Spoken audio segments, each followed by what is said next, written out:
நீங்கள் பார்த்து கொண்டிருப்பது நியூஸ் 21 செய்திகள். தமிழ்நாடு செய்திகளை உடனுக்குடன் தெரிந்து கொள்ள நியூஸ் 21 செய்திகளை பாருங்கள்.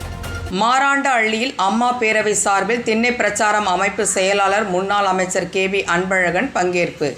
தர்மபுரி மாவட்டம் பாலக்கோடு அருகே உள்ள மாராண்டஹள்ளியில் மாவட்ட அம்மா பேரவை சார்பில் திண்ணை பிரச்சாரம் மாவட்ட அம்மா பேரவை செயலாளர் SR வெற்றிவேல் தலைமையில் நடைபெற்றது.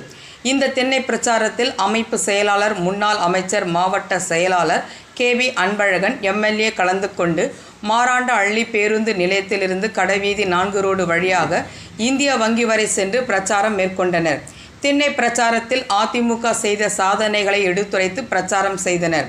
மேலும் திமுக அரசு மக்கள் நல திட்டங்களை ரத்து செய்ததையும் மக்கள் நல விரோத அரசாக செயல்பட்டு வரும் திமுக அரசில் மின் கட்டணம், சொத்து வரி, உணவுப் பொருட்களின் விலை உயர்வால் பொதுமக்களுக்கு அன்றாடம் ஏற்படும் கஷ்டங்களையும் திமுக குண்டர்கள் சட்ட ஒழுங்கு சீர்கெட்டு இருப்பதையும் எடுத்து கூறி துண்டு பிரசுரங்கள் வழங்கினர். இந்நிகழ்ச்சியில் நாகராஜன், செந்தில், கோபால், கோவிந்தன் மற்றும் நிர்வாகிகள், தொண்டர்கள் என தெல்லானோர் கலந்து கொண்டனர். நியூஸ் 21 செய்திகளுக்காக முனியப்பன்.